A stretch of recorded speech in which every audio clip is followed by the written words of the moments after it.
Appreciate it. Entertain a motion to close the public hearing and go back into a public meeting. So move. Second.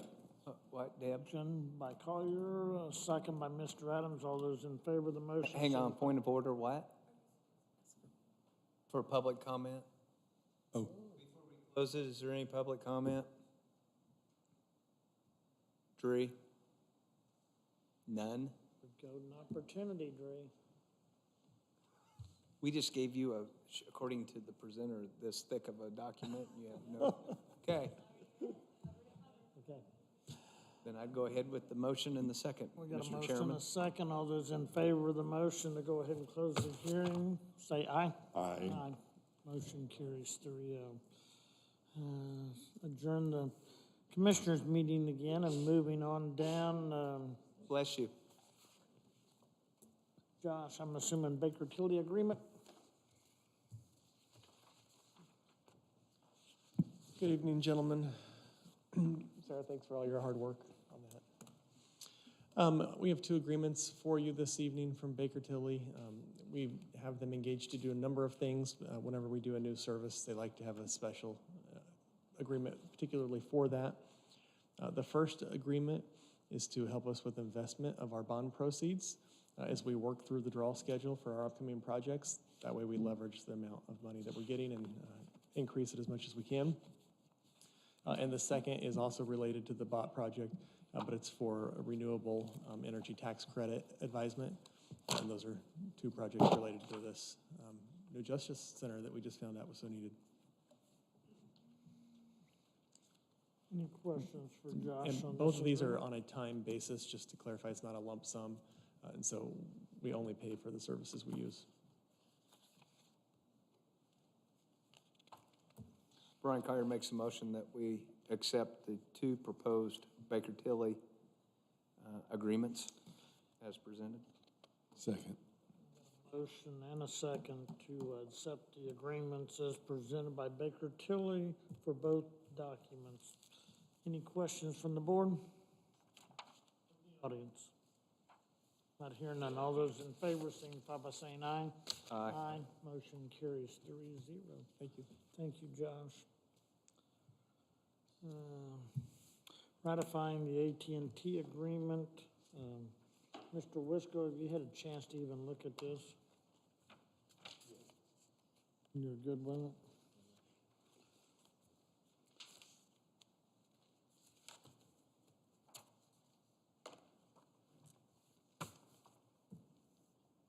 You guys got any questions, concerns with it? Is just ratifying this, and I'm assuming, Josh, you've been working on this a little bit, or is this?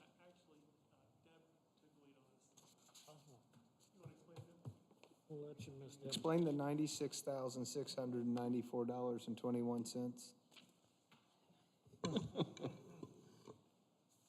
I received the phone bill for $96,000, which is over our annual budget because the contract on our phone lines expired. Joel was able to give them a phone call, and they are supposed to send us a credit or a corrected invoice. We haven't paid that yet. What I did was pay the usual amount that we have before, which is $2,146. I'll make the motion that we don't pay the $96,694.21, and they can name me in the lawsuit. Well, I'll second. I'll join you. Yeah, from what we were I paying to think they that, made a mistake. I don't have a problem. Thank you for catching that and addressing that. What action do you need from the commissioners other than don't you have our blessing not to pay that? I just need to put it in the minutes that that you agreed to the contract. Kenny signed it, so we could get it sent in and get it corrected. So Kenny's gonna pay the $96,000. Contract ratified that you do agree with the contract. The similar $2,100 a month? Yes. That's Oh, your I'm sorry, motion. Don Adams signed it, not me. like to go on record as saying Kenny won, so he gets all the contracts going forward. Don, Pardon? apparently, October, no, that's Yeah, just a monthly statement. You don't know? October 25th, it went through the roof from 2,000 to, The 1st of October, last of September. Apparently, it was sent to a different department's email, and we weren't aware of it. I'd like to Mr. thank AT&T for allowing us to re-sign a different contract back to a much more reasonable rate. Mr. Collier, make sure that I've got the motion right, that you moved that we go ahead and ratify the contract at the, not paying the $96,694.21, but also just doing the monthly statement as presented as usual. Correct. Do we have a second on that? I'll second. We got a second by Mr. Adams. All those in favor of the motion signify by saying aye. Aye. Aye. Motion carries 3-0.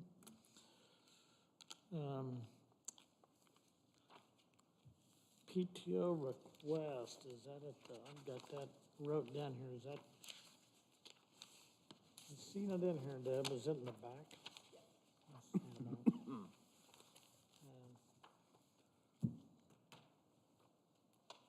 We've got an employee that's gonna be running out PTO time as December 5th, it looks like.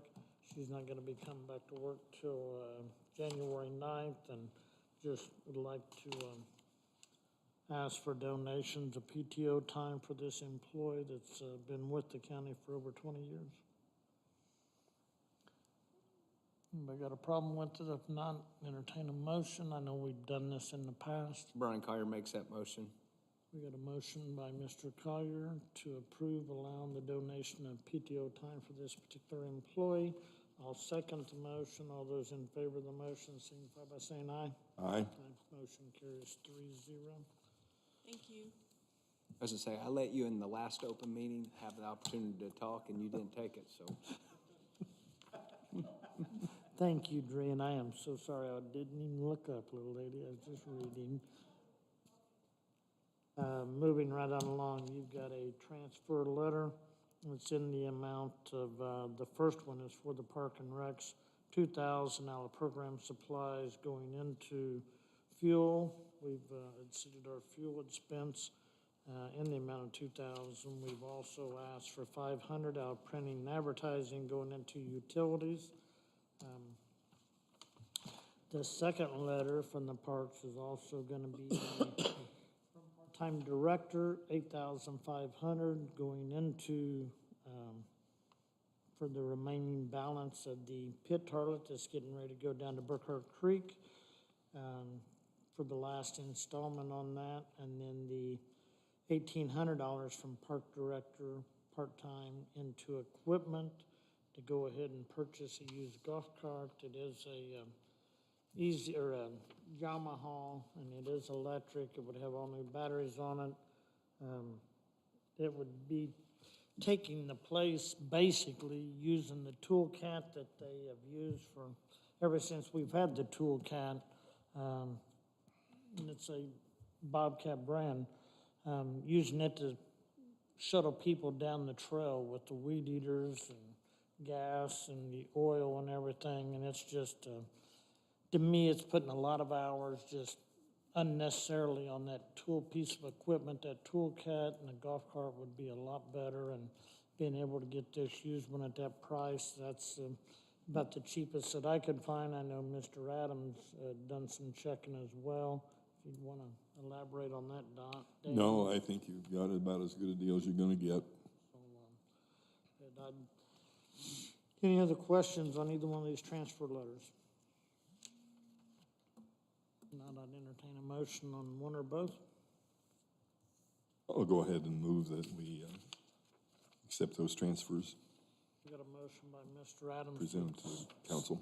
Accept the transfer letters onto the council. Do we have a second? Second. Second by Mr. Collier. Any further questions from the board or from the audience?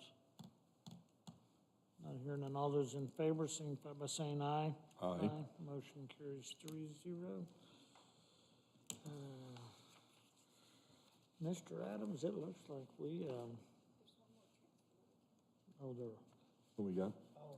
commissioners, yes. We've also got one in here for the commissioners as well. We're a little bit short on the copier lease maintenance agreement, transferring from the wellness app to that. The other one would be from personal injury deductions into utilities that we're short on in the amount of $22,000 for the utilities. The copier lease maintenance in the amount of $1,800.90. Deb would be more than glad to answer any of them, but I think all the utilities have just went crazy, whether it's at the parks or the rest of the utilities in the county. It's just went kind of, everything's went up, so. At least it wasn't 96,000 then.